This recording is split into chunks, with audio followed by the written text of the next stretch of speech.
Hmm.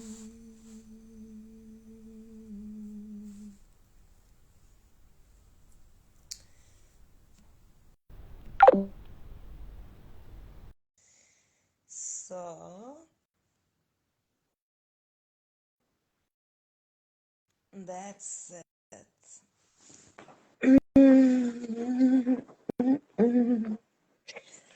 Let's see if Miriam is joining us in this early morning live. I'm still in my bed, as you can see, because this is the temple of the lovers. Mhm. Are you there? I can't see you. I'm here. Oh, Can you see me or hear me? not at all. How does that work Oh, I was out? Uh, sneaking up on you in your bed. yes, you did sneak up on me. Oh, that's so weird. In the past, I was able to see the two of us split in the middle, and now, I don't know. I see you and okay. me. So just let me know. I look good. We look good. Half half. Are we in a perfect half? Can you see my face is not cut out? I can see your face. I wonder if somebody else who's watching can comment and let us know. What can you see? Okay. So, ciao, Bella. I'm so glad we had a check-in before, so I remember what you look like. They can see us both. Okay, fantastic.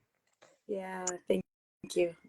So I'm tuning in from my bed because Miriam invited me to have this conversation about Lover's Land, and definitely the Temple of the Lovers is the bed, right? I mean, we can make love in so many other places, but the bed for me, it's still number one, is the most comfortable.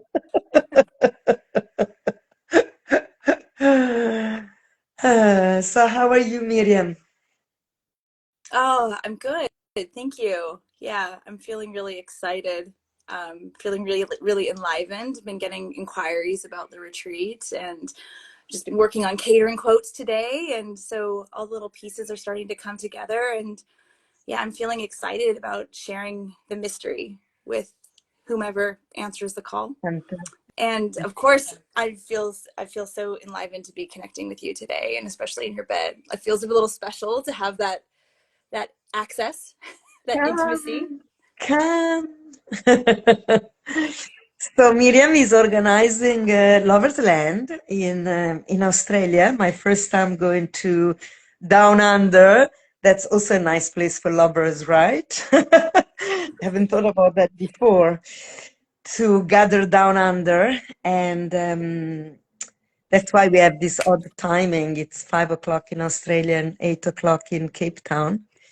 And as you're talking now, and I'm in my bed, I just had a flashback when we were together at the Red Dakini Tantra.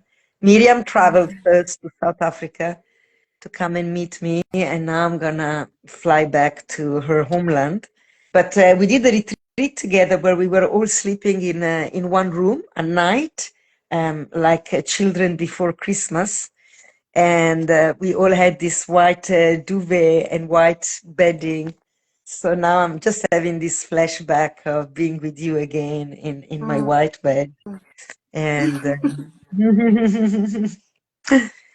so basically, I just wanted to talk about my vision of the world as a land of lovers.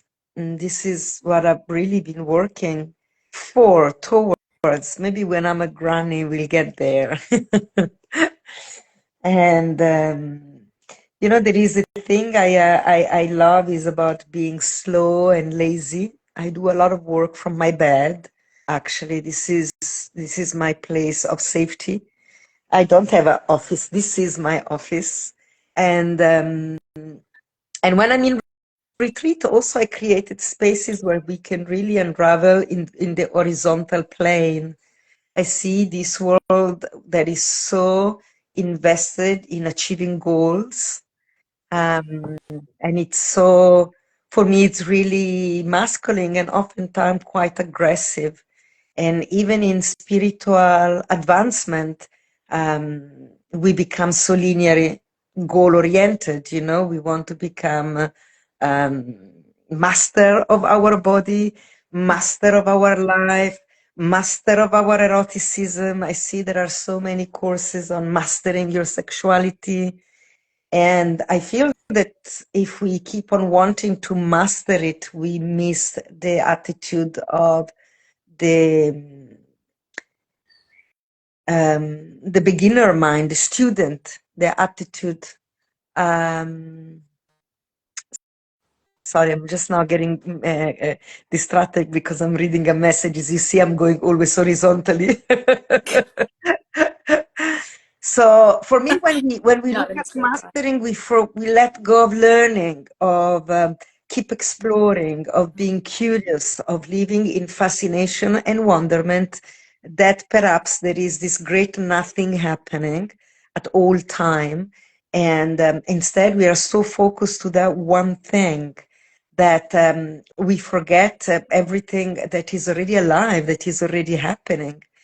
And it's interesting, you know, because all the spiritual practice always speaks about doing nothing, that everything is already here, that what you're looking for, it's what you are looking for is the one that is looking, which means you. And yet we make memes and we write beautiful comments, but very few take the courage to really practice the non-doing. And so for me, Lovers Land, it's really the place where we come together to do nothing, is the big exhale, where we finally stop and we realize that everything is coded inside our body, and we have everything we need. That all we really need to do is deeply relax. And when we deeply relax, the nervous system finally start to harmonize with the present moment and reveal its natural essence of quivering and waving constantly in the cosmic endless orgasm, which is the only thing that really it's here, that is continuously happening. This is the way reality express itself, create more of itself. And instead of going to get it out there, further away, in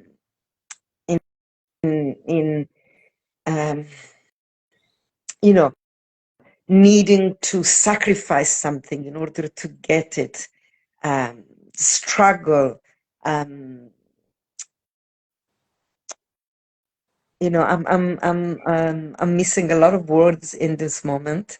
I see this action of just wanting to, you know, when you're coming out of the sea and the coastline, it's rugged, and you're just climbing for your dear life, trying to get somewhere else to save yourself, and instead the movement is opposite. Is like in my mind, I see this falling backward with complete trust that life is gonna catch me. And when I really relax, this body becomes the body of the clouds and the body of the ocean and the body of the breath, the big exhale. And in these places where everything is to be found, and we become lover of existence, we become lover of this present moment that only has one movement, and is the tremoring, the quivering that we often associate with orgasmic response in the body. And so Lover's Land for me, it's the place of the heart as the universe, where we're falling backward into ourselves as a community, because when we do it together, it's so much more fun and celebratory than doing it alone. But of course, it becomes a map to recreate these spaces when you're on your own at all time. Um,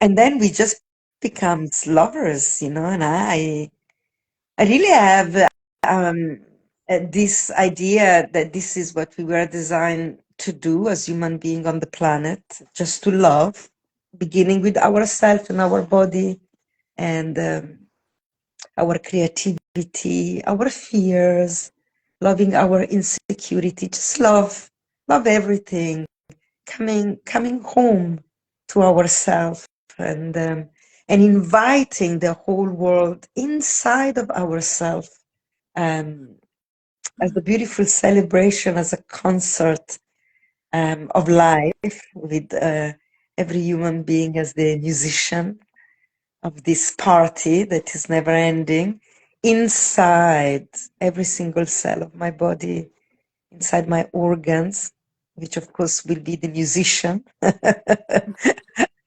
of this beautiful orchestra with all the organs in the body playing this beautiful melody.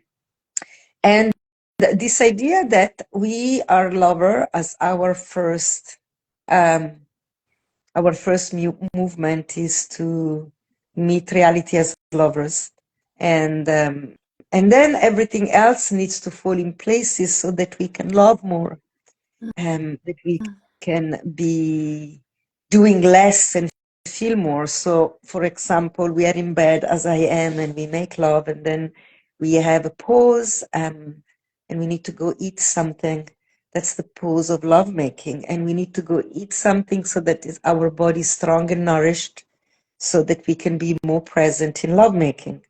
And then we need to go and do some yoga so that the body is supple and has stamina, some good cardiovascular, so that when we are in lovemaking, we can be enduring the passion um, um, for longer, right? And we can be in the yoga of love for longer without the hips being sore and the muscle responding well, so that we can really pay attention to the lovemaking. We're creating a body that is strong and can withstand higher level of intensity, because that's the lovemaking we want to do. We don't want to do the quick little fuck where you can be distracted in it while you're doing it. No, lovemaking I'm talking about, the nothing else exists but that. And so we really need to build this organism that is your body, to be able to give itself completely. That's why we're going to do we're doing the breath work, right? So that you can prepare to the intensity of the ecstasy of lovemaking and maintain presence, stay presence in ecstasy. And then, of course, sometimes we also have to go and have some job that can give us some money.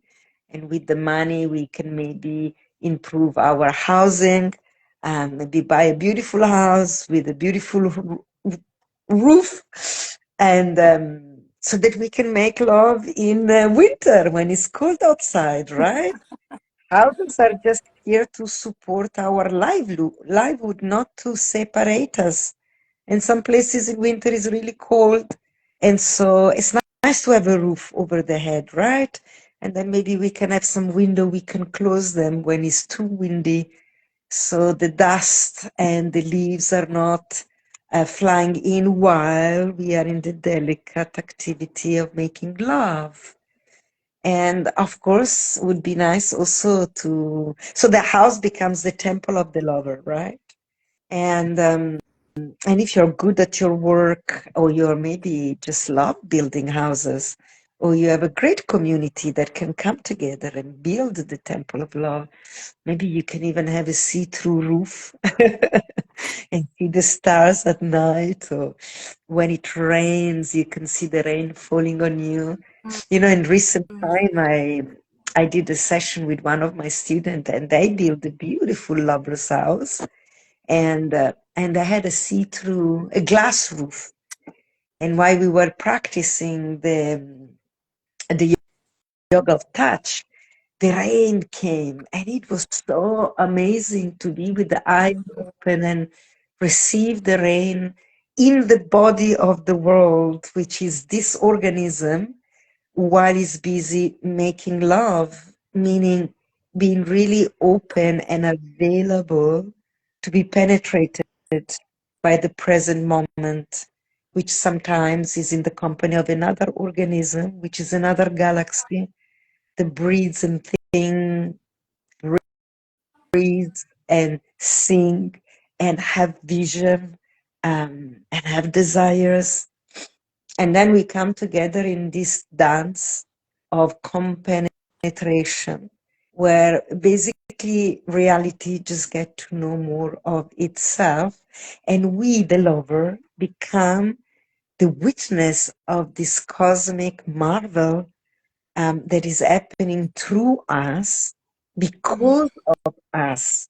It could not happen if we didn't have bodies. Um, in spite of us, sometimes it still happens in spite of our great resistance of wanting to be someone doing something. And sometimes we want to go and do the work because the intensity of lovemaking is too much, right? I know so many people that actually avoid, they say they want to make love and they want to be great lover of life. And yet in reality, they take so many action to, to do everything else but stop and love everything.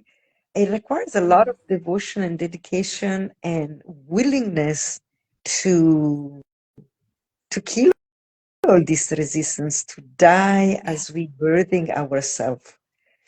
You know, great death is always a big component of great love.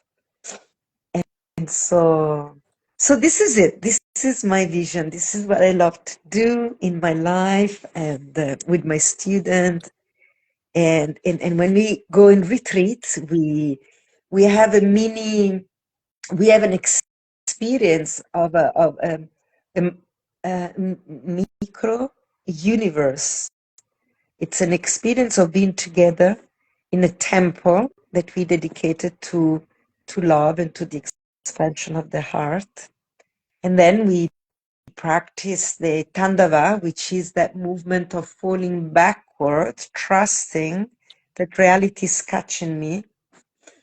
You know, I always have this reflection of falling in love. When people fall in love, and the tendency of falling in love, we fall head first into love. We like to fall into the body of another. We fall into love with so many ideas, you know, the head, the intellect, the desire of what we're gonna get from this love, sometimes desperation of grabbing love. It's always often in the front of the body. And when we do the Tandava, for me, we really meditate the courage to fall backward into love. You know, if you are on the edge of a cliff and you let yourself go backwards, that's great courage, right? That you really need to trust love and give yourself to love. For me, that's the card number 0 of the tarot deck, the Fool.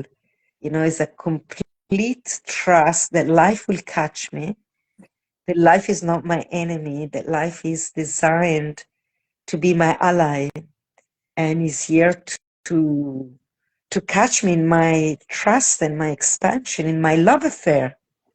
And so the time That's the love, right? That's what I want to bring in too, is when we talk about making love, obviously it can be having sex with another human being, but it's also our breath. It's eating, it's receiving the beauty of another person, of the world into our eyes. You know, that compenetration can be happening.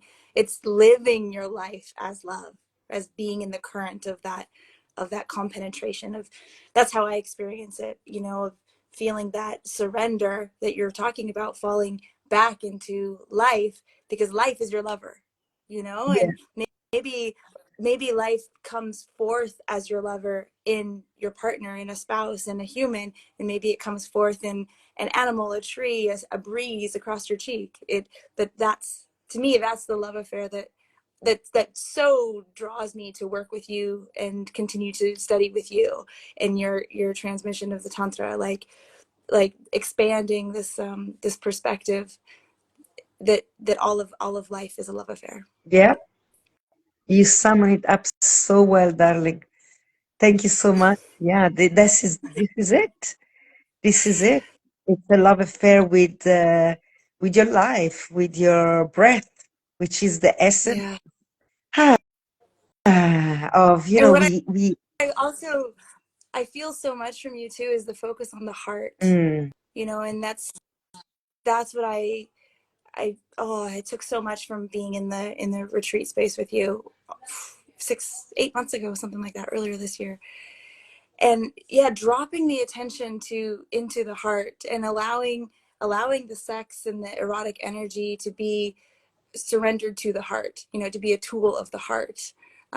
Whereas I think in our contemporary society, so much our head is so fed, and it's so asked for us to be in a mental state, and then maybe our humanity is fed like a little bit, okay, but then you can have sex, it can be in your sex, and then the heart, I feel like the heart is dragged along with the yeah, sex, or maybe dragged along with the mind, but that's what I love, the working with the tantric current, and allowing, the word I want to say is like not a preference, but like privileging the heart, like giving the heart the privilege of being the guide, and it does take a slowing down, I think, to allow that energy to move in that way. I feel like the heart is more subtle, yeah. and This is when we choose that the love making is the first activity of our existence. So when you choose your identity, choose the identity of the lover, when someone say, and what do you do in your life? I'm a lover. First the lover, then the architect, the mother, the school teacher, the doctor, the lawyer. First, always the lover, because it means the heart is at the center. And then the genital serve the heart. The genital become instrument of the heart to make his way into the visible world, right? yeah, Because the heart is invisible, it's inside, it's hidden in the essence inside the physical body, and the genital are visible at the edge of the physical body, right? They meeting reality. And so this is exactly the opposite of what you just described. We just drag the heart along when we have a quick wee, when we have a little quick sexual activity in the pause of everything else. My career, my job is at the forefront, and then we're just gonna have sex, a little moment here and a little moment there. And we never stop to smell the roses because we are driving to work, we're driving to the meeting, we go into the party where we need to appear and look in a certain way. And we are so invested in the action, um, rather than, invested in being a lover alive on this planet and having an ecstatic experience of everything revealing.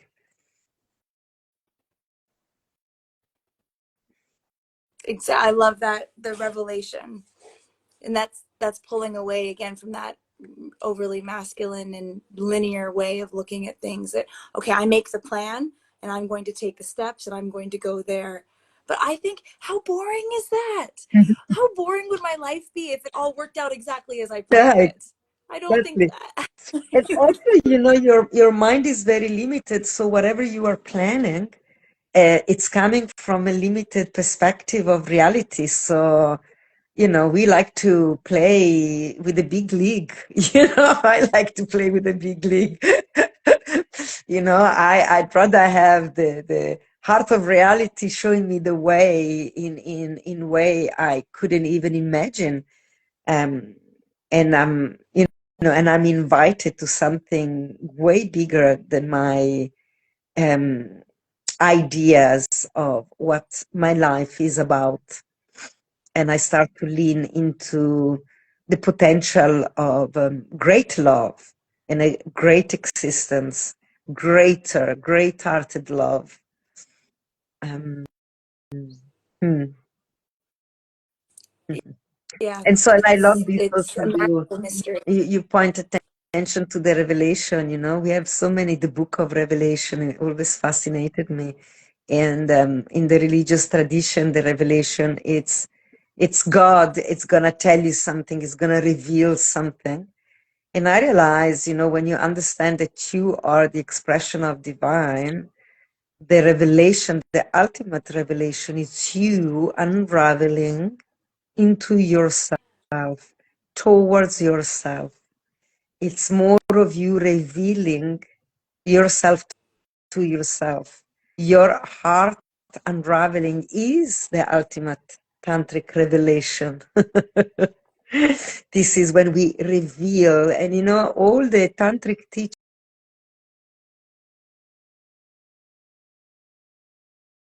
everything that is in the way of you recognizing yourself as the divine.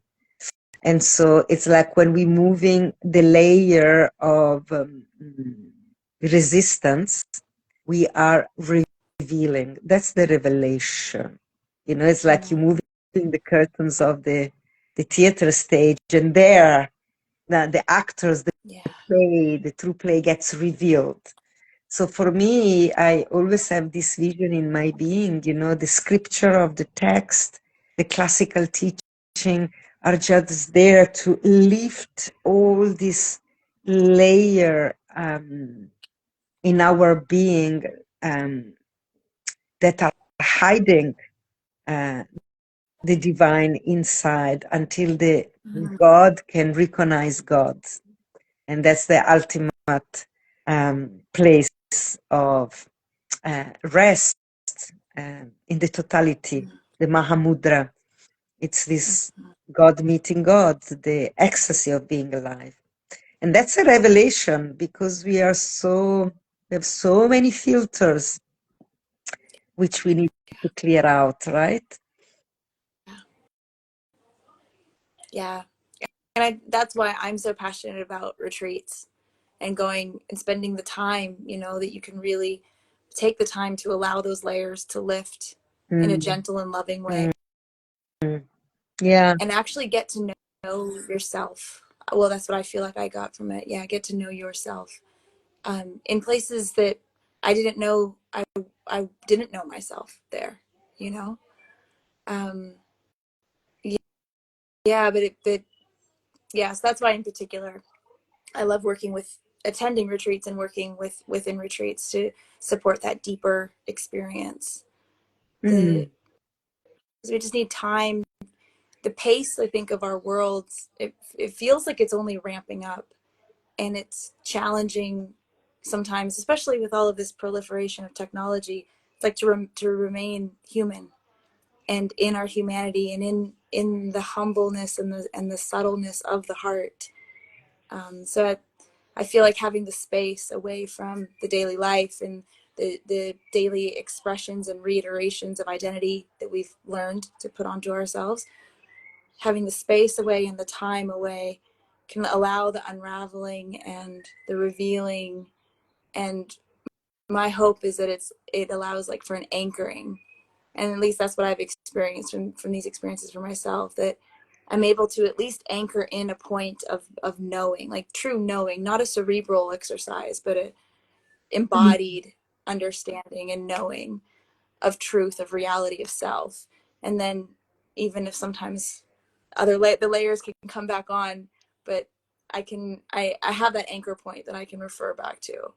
And I find even having conversations like this with you today, it helps me. I'm just like, oh, I can feel how much was on my shoulders and on my head and covering my eyes, that I can feel myself settling back into that sense of of that the current of truth.